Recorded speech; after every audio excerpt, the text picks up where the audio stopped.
आपको वहाँ पर एक कमीशन कॉपी दी जाएगी। बेसिकली वो छोटा सा पेज होता है जिसमें आपकी फोटो होगी, आपका नेम होगा, मतलब बिना इस पे टिक के देख सकते हो, ऐसे आपको टिक करना पड़ेगा और आपको पता है कि आपका exam. Hello all of you, जय हिंद। कैसे हैं आप सभी लोग? आई होप सब बहुत बढ़िया और स्वस्थ होंगे। तो यहाँ पर देखो हम डिस्कस करने वाले हैं आपका एसएससी सीएचएसएल 2024 का एग्जाम पेपर, यानी कि आपका पेपर कैसे होगा, क्या कुछ कैसे करना होगा, सब कुछ मैं आपको डेट टू यहाँ पर डेमो करके दिखाने वाला हूँ। एग्जाम में इससे अलग कुछ भी आपका नहीं होने वाला है, ठीक है। अब देखो काफी लोग एग्जाम पहली बार देने जाएंगे, तो ऐसे में क्या होता है कि वहां पर चीजें आपसे काफी करवाई जाती हैं, तो ऐसे में क्या होता है ना कि बंदा थोड़ा नर्वस हो जाता है। और आपको पता है कि एग्जाम से पहले थोड़ी सी भी गलतियां आपको एग्जाम में बहुत भारी नुकसान पहुंचा सकती हैं, ठीक है। तो एग्जाम से पहले जरूरी है कि आप थोड़ा कॉन्फिडेंट रहो, थोड़ा सा आप रिफ्रेश फील करो। तो इसलिए जरूरी है जो लोग एग्जाम पहली बार देने जा रहे हैं इसको देख लें, इसके बाद आपके मन में कोई भी डाउट नहीं बचने वाला है, ठीक है। देखो मैं आपको सब कुछ बताऊंगा। स्टार्ट करेंगे आपका एडमिट कार्ड से। देखो सबसे पहले आपका एडमिट कार्ड आएगा। आपका देखो एडमिट कार्ड कुछ इस प्रकार रहेगा। यहाँ पर देखो मेरे पास सीपीयू का एडमिट कार्ड है, कोई अंतर नहीं दोनों एडमिट कार्ड में, दोनों सेम होता है, ठीक है। तो यहाँ पर देखो आपका रोल नंबर लिखा रहेगा, यहाँ पर आपका पासवर्ड रहेगा, ठीक है। एग्जाम में आप जाओगे तो आपकी स्क्रीन में आप यहाँ पर देख सकते हो आपका रोल नंबर यहाँ पर इस प्रकार से ऑलरेडी फिल रहेगा, ठीक है। और पासवर्ड आपको फिल करना पड़ेगा। हालांकि देखो पासवर्ड आपका यहाँ पर लिखा रहेगा एडमिट कार्ड में, लेकिन उसके बावजूद पासवर्ड आपका डेट ऑफ बर्थ होता है। तो इसमें कुछ ऐसा है नहीं कि पासवर्ड आपको कुछ अलग से मतलब देखना पड़ेगा, आपका यहाँ पर लिखा भी रहेगा और आपका डेट ऑफ बर्थ आप कुछ भी टाइप कर सकते हो, ठीक है, आपकी मर्जी है। तो अब देखो हम यहाँ पर आते हैं, आपको मैं बता दूं यार, यहाँ पर आप देख पाओगे लिखा कांस्टेबल जीडी लिखा है। तो आपके एग्जाम में सिर्फ इतना अंतर रहेगा कि यहाँ पर आपका लिखा रहेगा एसएससी सीएचएसएल 2024, ठीक है। इसके अलावा कोई भी अंतर नहीं रहेगा। यहाँ पर आपका सिस्टम नंबर रहेगा, आप जैसे पहले एंटर करोगे तो वहाँ पर आपका बायोमेट्रिक होगा, ठीक है, आपका वेरिफिकेशन और फिर आपका सिस्टम ऑन हो जाएगा, सब कुछ आपको बता रहा हूँ मैं। तो यहाँ पर आपका नंबर रहेगा।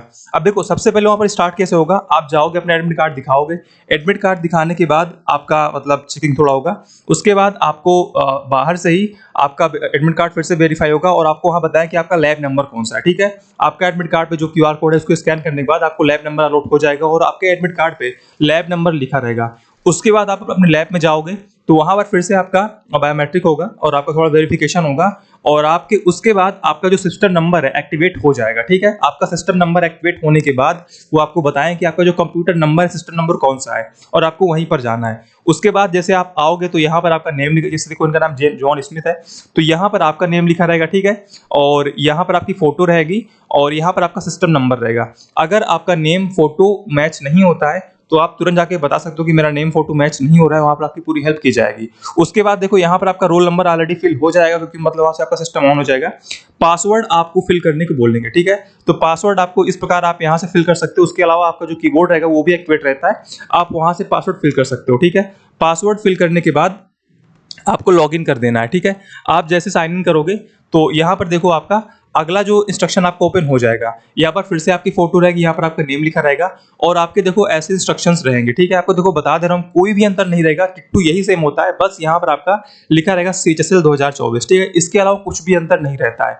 तो जो भी इंस्ट्रक्शन है आपका देखो यहाँ पर पूरा साफ साफ लिखा रहेगा।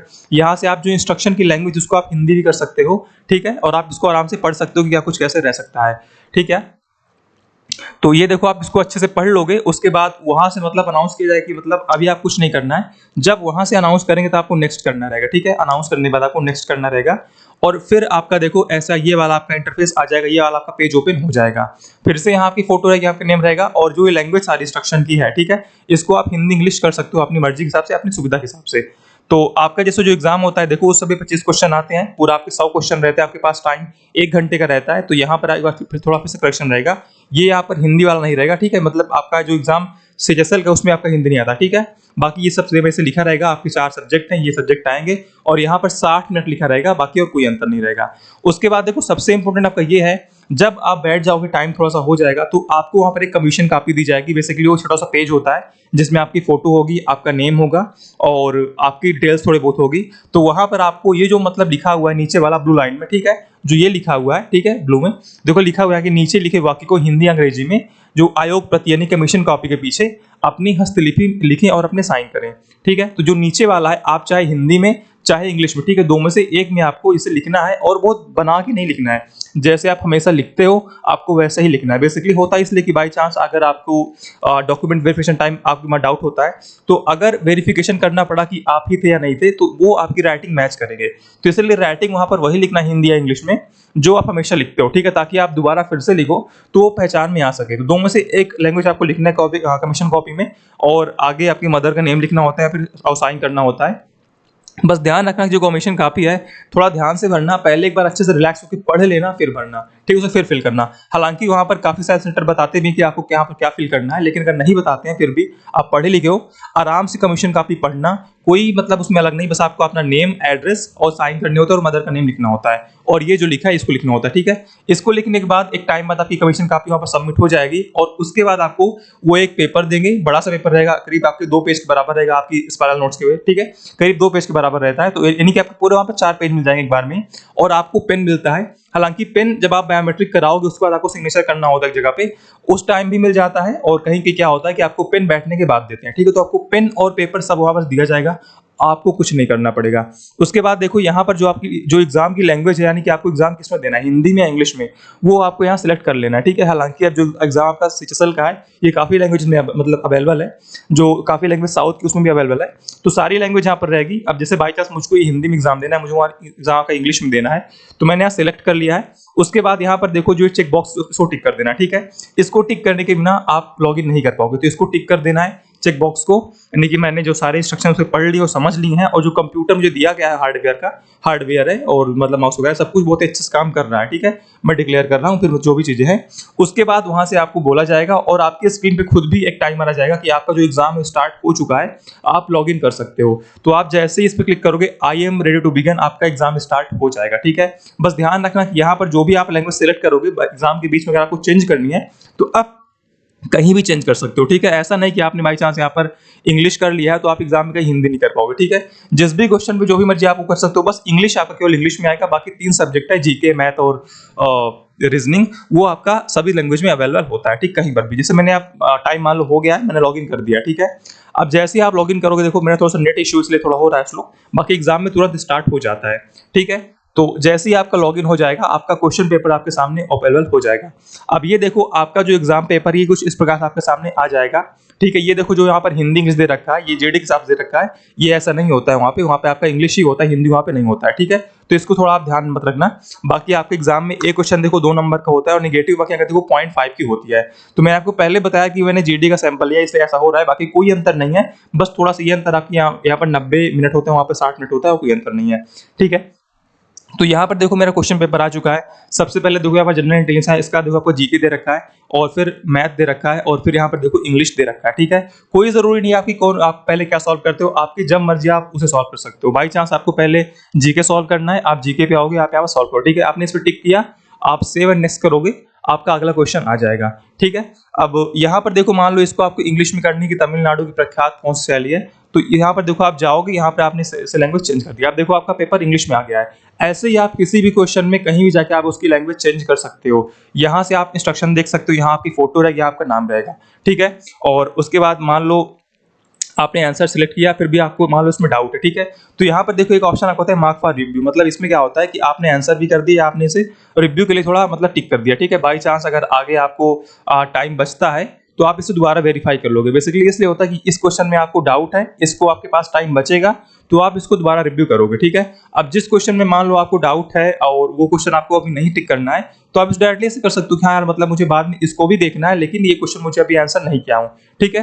तो जो मार्क फॉर रिव्यू नेक्स्ट होता है बेसिकली इसलिए होता है कि आपको इसमें डाउट है और अभी इसे आप दोबारा रिव्यू करोगे। बाकी अगर आपने इसको देखो आंसर कर दिया है तो ये आपका क्वेश्चन आंसर्ड माना जाएगा, मतलब कि आपने इसको आंसर कर दिया है, आप इसे चाहे रिव्यू से हटाओ चाहे ना हटाओ, ये आपका आंसर माना जाएगा। और अगर आपने इसमें देखो आंसर नहीं किया है तो ये आपका आंसर नहीं माना जाएगा, आप चाहे इसे रिव्यू पे रखो चाहे हटा दो, ठीक है। और इसी प्रकार देखो आप सारे क्वेश्चन सॉल्व कर सकते हो। यहाँ से आप नेक्स्ट यहाँ से प्रीवियस आ सकते हो। बेसिकली आप यहाँ से भी अपना क्वेश्चन आगे पीछे कर सकते हो, लेकिन थोड़ा सा ये सही रहता है, तुरंत आप यहाँ से कर लेते हो, ठीक है। और मान लो आपने इसका ये आंसर टिक कर दिया, फिर आपको लगता नहीं मुझे इसमें कुछ भी आंसर नहीं करना है, तो आप यहाँ से इसे क्लियर रिस्पॉन्स कर सकते हो, यहाँ से आप ये कर सकते हो, ठीक है। और साइड में देखो यहाँ पर देखो जो स्क्रीन पे आपका जो स्क्रॉल कर्सर है वो काम नहीं करता है, मतलब माउस के बीच में आपकी देखो एक बटन गोल होती है स्क्रॉल करने वाली होती है, वो यहाँ पर काम नहीं करता है। तो अगर आपको स्क्रॉल बाय चांस करना हुआ तो आपको माउस से जो आपकी बटन होती है उसके थ्रू ही करना पड़ेगा, ठीक है। आपका स्क्रॉल बार यहाँ पे काम नहीं करेगा, लेकिन यहाँ पर आपका देखो स्क्रॉल काम करता है, तो यहाँ पर आप ऐसे स्क्रॉल कर सकते हो। और पूरे देखो आपके 25 क्वेश्चन होते हैं सेक्शन में, तो आप ऐसे स्क्रॉल करके आप कोई भी क्वेश्चन कभी सॉल्व कर सकते हो। बाई चांस आप मान लो 19 नंबर करना है, आप 19 नंबर पर टिक करते हो, आपकी क्वेश्चन आ गया, आप इसको सॉल्व करोगे, टिक करोगे, आप आंसर करोगे, सेव नेक्स्ट कर दोगे, ठीक है। आपका देखो क्वेश्चन आंसर हो जाएगा। और यहाँ पर देखो जो आपकी आई बटन ही दिखाता है कि आपने इस जो सेक्शन टोटल, ठीक है, जो आपका सेक्शन है रीजनिंग का मान लो बाई चांस, ठीक है, इसमें आपने कितने क्वेश्चन अभी आंसर किए हैं, कितने क्वेश्चन आपने आंसर नहीं किया, आपको यहाँ से दिख जाएगा। हालांकि अगर आप इस पर टिक कर दोगे तो यहाँ पर देखो आपकी डिटेल पूरी आ जाएगी, लेकिन बाई चांस मान लो रीजनिंग कर रहे हो आप देखो यार यहाँ पर टाइम बहुत ही कम बचा हुआ है, तो आप तुरंत यहाँ पर जाओगे, देखो यार इतना यहाँ पर कितने क्वेश्चन मैंने किए हैं, और यहाँ पर मैंने अभी 20 क्वेश्चन ही किए, ठीक है। तो यहाँ से आप देख सकते हो तुरंत मतलब बिना इस पर टिक के देख सकते हो, ऐसे आपको टिक करना पड़ेगा। और आपको पता है कि आपके एग्जाम में एक एक सेकंड बहुत इंपॉर्टेंट है, तो ये आई बटन आपकी वहाँ थोड़ी हेल्प कर देगी, मतलब कि आपने कितने क्वेश्चन किए हैं, कितने क्वेश्चन आपने अभी स्किप किए हैं, कितने क्वेश्चन आपके रिव्यू के लिए यहाँ पर आपने डाल रखे हैं, ठीक है, ये है। और एग्जाम के बीच कहीं भी आपको डाउट होता है तो आप यहाँ से इंस्ट्रक्शन पढ़ सकते हो। हालांकि ये कोई नहीं करता है, इतना टाइम नहीं होता एग्जाम में, लेकिन आपकी सुविधा के लिए ऐसा दिया होता है, बाकी आप उनसे पूछ भी सकते हो। और अगर आपको इसको हाइड करना है तो ये देखो बटन आपकी हाइड का, आप ऐसे हाइड कर सकते हो, लेकिन मैं ऐसा नहीं बोलूंगा, इसे ऐसा मत करना, क्योंकि जो साइड में रहता है ये आपको दिखाता रहता है कभी आपने कितने क्वेश्चन इसमें किए हैं और अभी आपके कितने क्वेश्चन बाकी हैं, ठीक है। और यहाँ पर आपका टाइम शो होता रहता है, तो इससे आपको आइडिया रहता है कि मतलब मुझे भी कितनी स्पीड से पेन चलाना है और अभी मुझे कितने क्वेश्चन करने हैं, ठीक है। और आपको अगर ओवरऑल देखने के आपने अभी ओवरऑल 100 में से कितने क्वेश्चन किए हैं, तो आप यहाँ से देखो आई बटन पे जाओगे, यहाँ देखो आपका दिखा देगा, ठीक है। यहाँ पर देखो 115 क्वेश्चन इसलिए दिखा रहा है क्या, यहाँ पर आपका हिंदी इंग्लिश दोनों दे रखा है इसलिए ऐसा है, वहां पे आपके 100 क्वेश्चन ही रहेंगे, ठीक है। और यहाँ पे आपका एग्जाम का नाम रहेगा एसएससी सीजीएल 2024 ऐसा रहेगा, ठीक है। और इसके अलावा इसमें यहाँ पर देखो आपका और कुछ है नहीं खास मतलब बताने के लिए, तो ऐसे आप पेपर सॉल्व करोगे। और इसके अलावा इसमें और क्या आपको मैं बता सकता हूँ, ठीक है। तो यहाँ पर देखो आपका सब कुछ डिटेल दे रखा है, मतलब ओवरऑल ये कि आपके स्क्रीन पे सब कुछ दे रखा होगा, अगर आप थोड़ा सा देख के जाओगे तो वहां पे आपको आइडिया रहेगा, ठीक है। इस तरह एग्जाम के बीच में आपको परेशान नहीं होना पड़ेगा, अरे मैं कहाँ से क्या करूँ, कहाँ से क्या देखूँ ना, ऐसे में आपको क्या रहेगा कि आपको सब कुछ पता है कि हाँ यार यहाँ पे सब कुछ दिखा रहा है कि यहाँ पर अभी मैंने इतने क्वेश्चन नहीं विजिट किए, इतने क्वेश्चन मैंने आंसर नहीं किए, इतने क्वेश्चन मैंने आंसर किए हैं, तो थोड़ा आपको आइडिया रहेगा, ठीक है। बाकी टाइम आप यहाँ पर अपना देखते रहना और प्रयास करना कि आप रीजनिंग, जीके और इंग्लिश को कम से कम समय में करो, ताकि आप मैथ को बहुत ही आराम से कर पाओ, क्वांट को, ठीक है। यार आपका जो टाइम है वो क्वांट ही लेता है, बाकी रीजनिंग, इंग्लिश और जीके उतना टाइम नहीं लेता है, ठीक है। तो आपको थोड़ा सा उसमें टाइम कम स्पेंड करना है उन तीनों सेशन में, क्योंकि आपके क्वांट थोड़ा सा कैलकुलेटिव हो सकता है, थोड़ा वहां आपका टाइम जा सकता है। तो ओवरऑल आपका एग्जाम ऐसे होता है। और इन सब करने के बाद आपको यहाँ पर सेव नेक्स्ट करने के बाद आपको एग्जाम जो आपका 60 मिनट हो जाएगा, आपको कुछ सबमिट नहीं करना है। जब आपका टाइम ओवर हो जाएगा, जब आपका 1 घंटे समय हो जाएगा, तो एग्जाम आपका ऑटोमेटिक सबमिट हो जाएगा, ठीक है। आपको खुद से सबमिट नहीं करना है। हालांकि एग्जाम सबमिट होने के बाद क्या होगा, ठीक है, एग्जाम सबमिट होने के बाद आपसे वहां से थोड़ा फीडबैक लेंगे कि आपका मतलब सिस्टम कैसा था और यहाँ पर सेंटर कैसा था, ब्ला ब्ला ब्ला। तो वो सब आप चाहो तो फिल कर सकते हो, चाहो आप छोड़ भी सकते हो, आपकी मर्जी के ऊपर है। बाकी वो काफ़ी लोग फिल करते हैं, काफ़ी लोग छोड़ भी देते हैं। तो उसको आप करने के बाद आप आराम से बैठोगे, उसके बाद दोबारा फिर सबका वेरिफिकेशन होता है। बेसिकली होता क्या कि आपका एक पेपर रहता है, उसमें आपकी फोटो रहती है, आपका नेम रहता है, तो वहाँ पर आपका सिग्नेचर करवाया जाता है कि आपने इस टाइम एंट्री किया, आप इस टाइम एग्जिट करोगे, ठीक है। सॉरी, आपका बायोमेट्रिक द्वारा होगा कि मतलब आपने एंट्री की टाइम आप ऐसे आए थे और जो आप जा रहे थे तो आप ऐसे हुए थे, ठीक है। तो आप सबको पहले बैठना पड़ेगा, वहां से लाइन सबको बुलाएंगे कि मतलब इस लाइन वाले सभी लोग आ जाओ और अपना एडमिट कार्ड दीजिए और आपका फिर से बायोमेट्रिक होगा। और जैसे ही सभी का बायोमेट्रिक हो जाएगा आपको रिलीज कर दिया जाएगा, आप आराम से अपने घर जा सकते हो। बेसिकली पेपर आपका 1 घंटे का ही होता है, लेकिन 1 घंटे के एग्जाम में आपको कम से कम 2-3 घंटे एग्जाम सेंटर के अंदर बैठने पड़ते हैं, ठीक है। 1 घंटे आपका एग्जाम होता है, बाकी करीब 1 घंटे 1.5 घंटे आपको पहले बैठना पड़ता है, करीब 20-25 मिनट आधे घंटे आपको एग्जाम के बाद बैठना पड़ता है।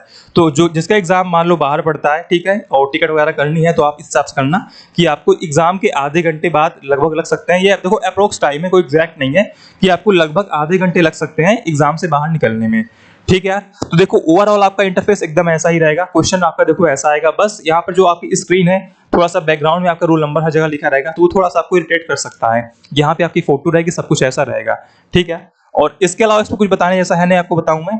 और आई होप इसके बाद आपका कोई भी डाउट नहीं बचा होगा। फिर भी कोई डाउट होता है तो आप कमेंट कर सकते हो, मैं आपको उसे फिर से एक्सप्लेन कर दूं कमेंट बॉक्स में, ठीक है। जय हिंद, जय भारत, वंदे मातरम।